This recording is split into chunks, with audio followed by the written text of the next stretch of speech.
the truth about buyer strategies, buy downs, and assumable loans, and also market snapshot for Georgia and Florida, specifically Atlanta.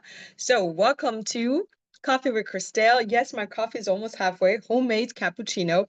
Um, Real talk and real solution. These are topics that come up either throughout the week or a recurrence. So, what I'm diving in is actually from a conversation yesterday with a team of realtors where we talked about buy downs as well as assumable loans. Before we do that, I want to go ahead and just give you some numbers. Definitely research from Redfin and the Wall Street Journal, like different sources of numbers. So Atlanta Metro, median price 395,000 to 425,000 price range. Inventory is staying longer on the market. That's been an increase of staying longer, 4.8 months supply, and that has been a 30% increase. Days on the market, 41 to 58 days.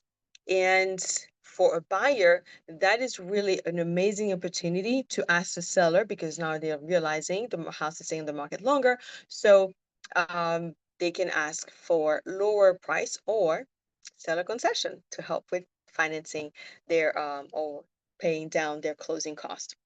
Now, in the Florida state, I just did this one more of a statewide because, again, I'm licensed in both, but I'd have more business specifically in the metro in Atlanta, and Florida is growing for me, just in general. So the median price in Florida is $412,000 as of June. Inventory has basically increased in 24%. So property is staying on the market 5.5 months of supply that we have, and it stays on the market about 86 days on average.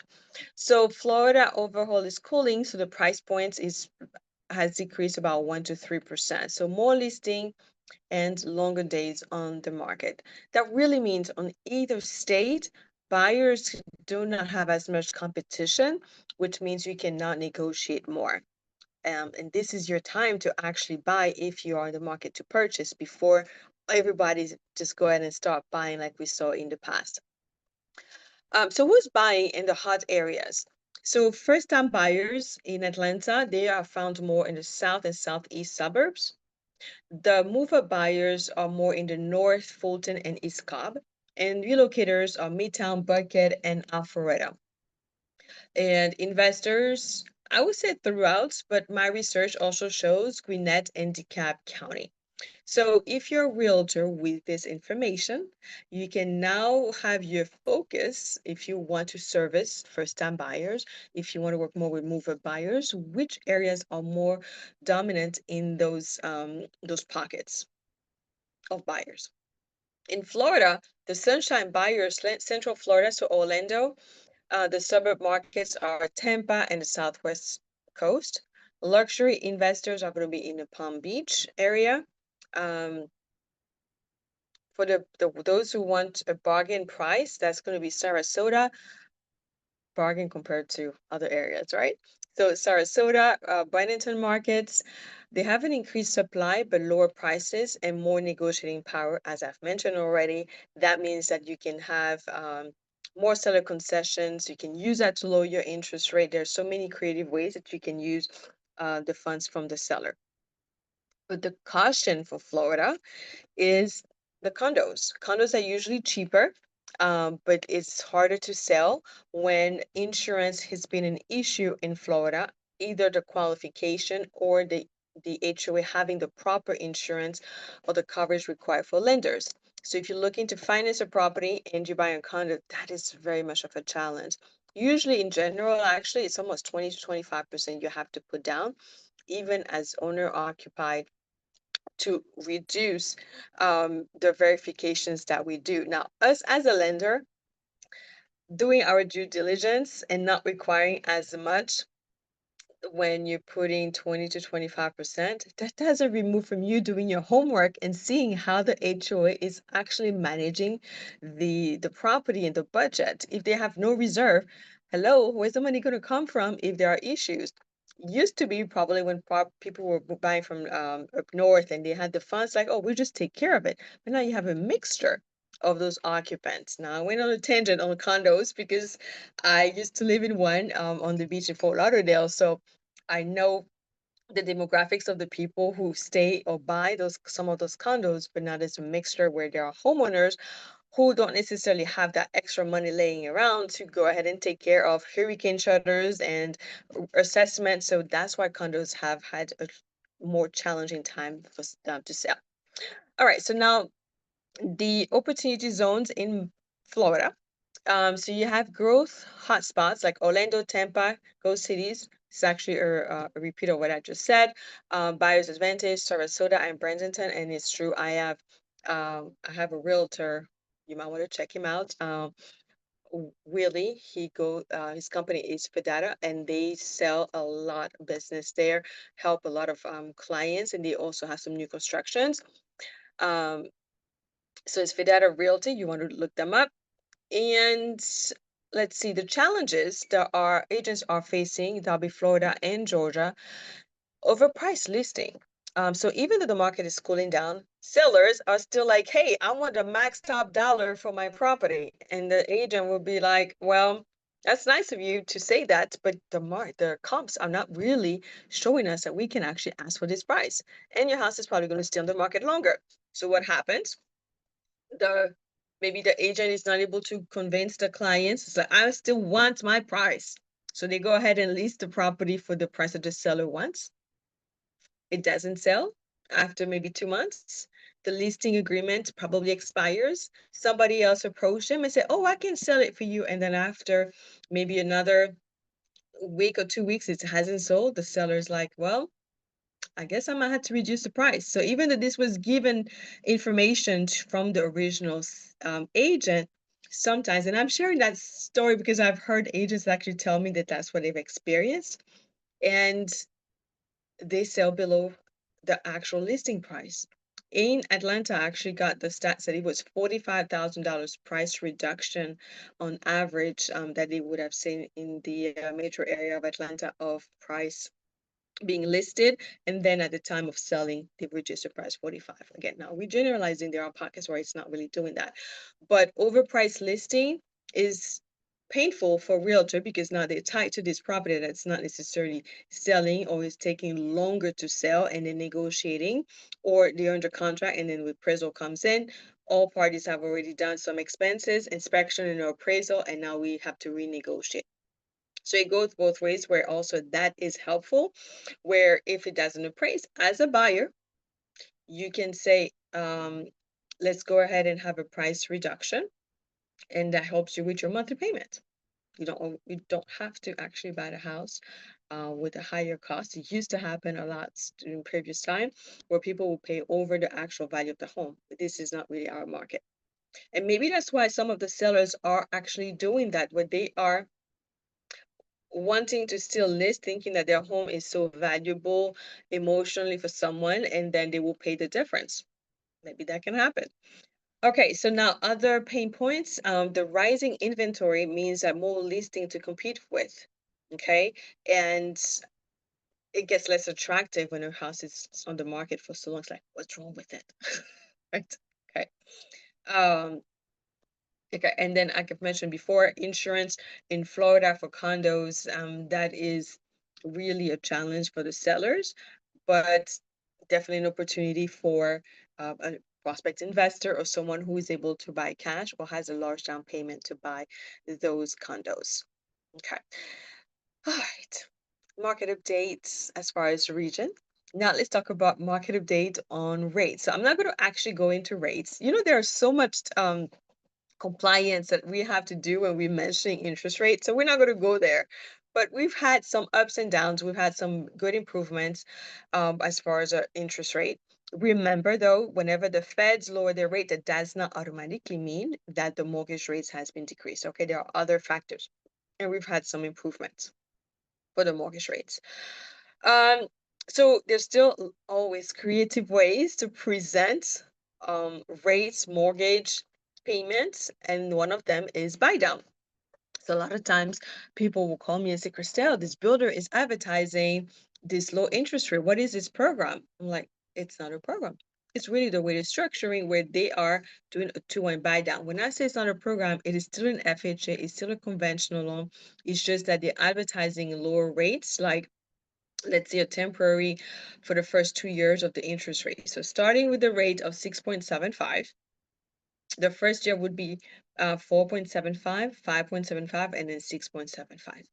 The client, so you as a buyer, when you qualify to 6.75.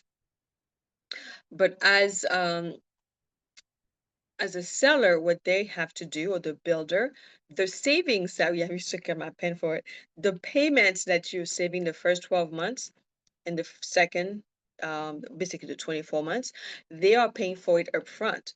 So it's not really hitting your pockets because this is a marketing tool. They're doing their best to have price integrity so they don't do a price reduction. So they're giving you incentives. But that money that they're giving upfront could also be used. So you might want to check that. How much would my rate be, not doing a buy down, but use that money to actually reduce my closing cost? Okay. So for the builder, it's attractive because now they're advertising low interest rates. That's also helping them to not reduce the price so they can, like I said, keep the integrity for the other properties that they have listed or coming up. And um, it's a way of getting things to move, right? Because when you hear a lower interest in the market, that's like an incentive. So, and I've also explained how who pays it. So the builder usually will pay for that. And so it's really in the deal, the margin that they have. Now, what's the risk for you as a buyer? So the risk is that you have a payment shock. What I tell agents, and when I had this call yesterday with the realtor team, Shantae, so thank you so much, Shantae, for the opportunity to speak with your team. What I was explaining on the risk is the payment shock. When somebody buys a house, mostly for their first home, um, the escrow may change. Okay, so your mortgage is a 30-year fix, but your escrow changes and your payment will change. I've had clients call and say, Christelle, you told me it was a fixed rate. Yes, it still is a fixed rate. But what is not fixed are your taxes and your insurance. So when your escrow changes from a new construction where we are estimating what the actual taxes are going to be, and hopefully the attorney would have done a great job of doing the true assessment. Somebody actually in my internal company page was mentioning that there are some lenders who find a way to not actually use what they estimated it would be, and they're just reducing their taxes by half. So you're putting a client at a disservice to be able to qualify, but it's going to catch up to you. Your escrow analysis is going to come out, and now you're going to owe back taxes, and then you have to adjust for future taxes. So now your current payments, when they're doing the escrow analysis, is going to be to catch up and for future. And then you have your payment, and clients can tell me sometimes, oh my gosh, it went up about $300, right? So you want to be careful if you're a buyer or if you're an agent that you're letting them know. Remember, taxes can change. Your insurance could change. Your first introductory rate on the insurance could be lower because it's a new construction. So when we now add in the 2-1 buy down where the rate is 4.75, then it goes to 5.75, let's say, and then 6.75, those payment increases of hundreds of dollars can actually be a shock, mostly if the person doesn't have um, reserve or another income coming in and they are fully remembering that, by the way, my payment is going to go up and my intention is to refinance. Okay, so be very, very careful so you don't get caught into the situation of you either can't refinance because your loan to value is too high and now you can't afford the house. Um, all right, so now if you buy the rate down, for me personally, I like to do more the numbers for permanent buy down because it gives more of a budgeting facility for clients, meaning you know what your payment is going to be. So like right now I have a client who's doing we're doing a grant actually. And instead of using the grant money to lower her funds to close, what she's decided is, Christelle, go ahead and buy the rate down permanently and give me a better payment so I don't have just give me a better payment. So I don't always recommend that because now you are buying points in discount points, it's called. So just double check. Does it make sense? How long will it take for me to recuperate that money that I'm spending upfront to go ahead and fund a lower interest rate? Okay. But again, the grant is free in a sense for her to qualify because it's an income limit and there are certain parameters. So she wasn't counting for that money. She's like, I'm okay using that money to actually lower my interest rate, lower my payment. So the advantage of the buy down is a permanent rate buy down for her. It's not going to jump unless the escrows are changing. Okay. So just to sum up, so basically the 2-1 buy down, lower payment the first 2 years. It can be seller funded. Caution, you have a payment shock later, and it's best for short-term strategies where you know feel pretty confident with your income, your employment is going to go up and you'll be comfortable. Actually, you do qualify initially with a higher rate, but your budget, right? You don't have a new birth, you don't have, family member that you did have to take care of that you were not thinking. So that's what are unpredictable times that can show up and we're like, oh, I didn't know this was going to happen. The rate, the payment went up, and now all this in my lifestyle changed because lifestyle change. Permanent buy down, you have stable payment for the life of the loan, so it's a little bit easier to budget for that.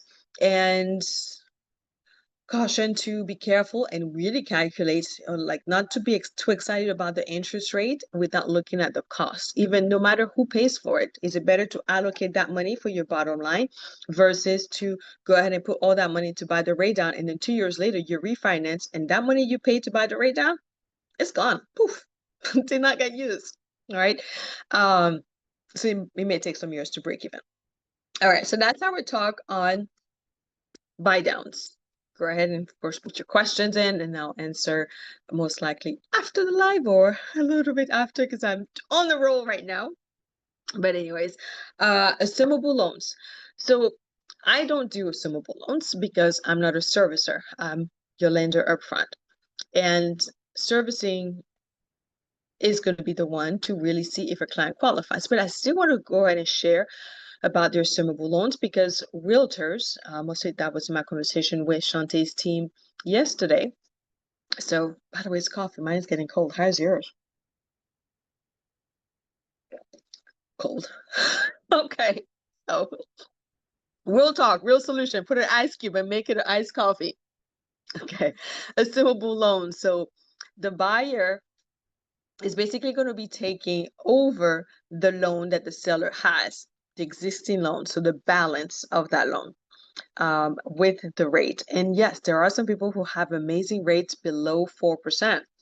It is very attractive to buy it as either an investor or owner occupied. But the lower rate, of course, is very attractive than the current market. It's almost half. And you're keeping the existing loan term. But these are the following other challenges. So let's just make it easy numbers. So let's say the property is selling for $300,000. The seller is asking for 300. But then the loan, he's done amazing. The seller, he or she's done amazing. The loan balance is only 100,000. So they want 300,000 so they can pay off that 100,000. But they still want an equity of $200,000 minus commissions, right? So they're looking to get in their pocket about 200,000. So if you come as a buyer and say, I'm going to assume the loan, but the loan is only going to be 100,000. Where are the other $200,000 going to come from? You either have to have it cash or have a way of having cash so you can pay for the difference. So that becomes even more challenging when you've a veteran who owns the house and they want to buy another house, financing it another VA loan. Because if the person buying it doesn't have a VA eligibility, they are holding on to that person's VA eligibility. So all that to say, you have to be either with access cash. I do line of credits, by the way. So if you have one property that maybe you can take the money from that line of credit, finance assume the loan and then put the difference at closing to pay for that equity for the seller to be whole, we can do that. But basically, all loans are not assumable. Usually it's going to be FHA and VA. Conventional, it's rare, but it's always good to just get the seller to check with their servicer to see if that is even an option. As an agent, as a real estate agent, you want to go ahead and make sure that your client has actually called to ensure what assumability is possible. And then when you market, you want to be clear what the rate is, what the balance is, and what cash is required. So that your prospect buyer knows that, yes, it's a great rate, even if you qualify for that loan balance, but you had to have the money for the difference. So do the homework first. Don't just advertise to get the phone calls and then realize, wait, I'm in an area where I have first-time buyers, maybe investors might buy, right? Those properties, if they intend to, that could be a great strategy for investors. Or they just buy the assumable loans, they have a cash to pay the difference. So that's a very cool way to invest in real estate and keep the property as a rental, because you now have a low payment and the rent can pay for it. Okay, so takeaways for buyers: don't be blinded by the headline of rate. The buy down is one thing, as well as the assumable loan. Understand the total cost and how long it takes, like the 2-1 buy down. Also, have an exit strategy, mostly for the 2-1 buy down. The agents, you agents want to have a strategy to get more eyes on your listing. And I'm going to share in the future another one that one of my realtor, although this is not how we moved forward with it, but it's doing a lease purchase. So I do have that option of doing a lease purchase. And she got a lot of calls. So what happens when you have all those calls as a realtor? Your database can increase of contacts, prospect buyers that you can service, or you can basically help in the future. So, but always lead with transparency and integrity. And creative financing can definitely help you close deals and find solutions based on your client's needs. So I would love to connect with you if you're a realtor. By the way, I do have a Tuesday, 10 o'clock, for about an hour, realtor strategies. I usually have a topic, but then I share about that and then I answer your questions, right? And that could be mortgage questions, but I really want realtor strategy when we talk about mortgage questions to help you service your clients or have a listing, have a marketing program, a mortgage program that you can market based on your listing. And I have a list report, so go ahead and DM me if you want to have access to this free marketing. And my Real Talk, Real Solution Q&As. And this is Q&A because this was asked of me by Shantae's team, and we discussed this in detail yesterday. So it's still a Q&A, even though I'm not checking the chat right now. And of course, you can definitely take my calendar, calendly.com, Kristel-Kanikit, my last name. And you can book a time for us to do a one-on-one call, either questions for your clients, or you have you would like to go ahead and partner up and collaborate. I love collaboration. I think it's amazing to show a team of realtor and lender coming together to provide solutions, to provide education. So I'm all about education and solutions and possibilities for this current market. So whether you're in Atlanta or the Florida market, buyers and agents, they basically can win with the marketing options that I have with my list report, but also with the programs that we offer. I am with Nexa Mortgage, which is kind of hard to see on this background. But I'm with Nexa, so we have an array of solutions and programs to answer all clients' needs. So we want to know I would love to know your niche, who you're looking to service, so I can tailor to your needs. So this is, again, almost done with it. Just one last small sip. Definitely down the drain, or a little cube in this one to make it a latte, a frappe. I think that's how they call it. But thank you for listening. and would love for you to join me on the next live Thursdays, 9:30. I either answer questions as they're coming through or questions that have come into my space during the week. And I'm actually going to do one more thing because I've had a couple of clients who are self-employed who, I'll share this again, but it's on my heart because one of them was diagnosed with an illness, the other one had surgery, and they don't necessarily have the insurance needed to cover them for their care, but also in case something happens. And it's limiting when you don't have life insurance or any type of insurance. So I'm looking to connect with a friend of mine, Therese, to do a live or a recording to really point out how important it is to have, even if it's a small amount of insurance, to have coverage. So when if something happens, because we know we're in the world of everything is ever changing. So let's have some level of coverage. Mortgage insurance, life insurance, guaranteed insurance. I'm not an insurance agent. You definitely want to have something to protect your family if anything were to happen. So stay tuned as I will share this information once her and I connect. But again, this is what I do. What comes to my desk, what my notes are with my little, can't really read it, but my notebook here. And I come to answer questions. So would love to hear from you. Thank you so much. Have a wonderful Thursday.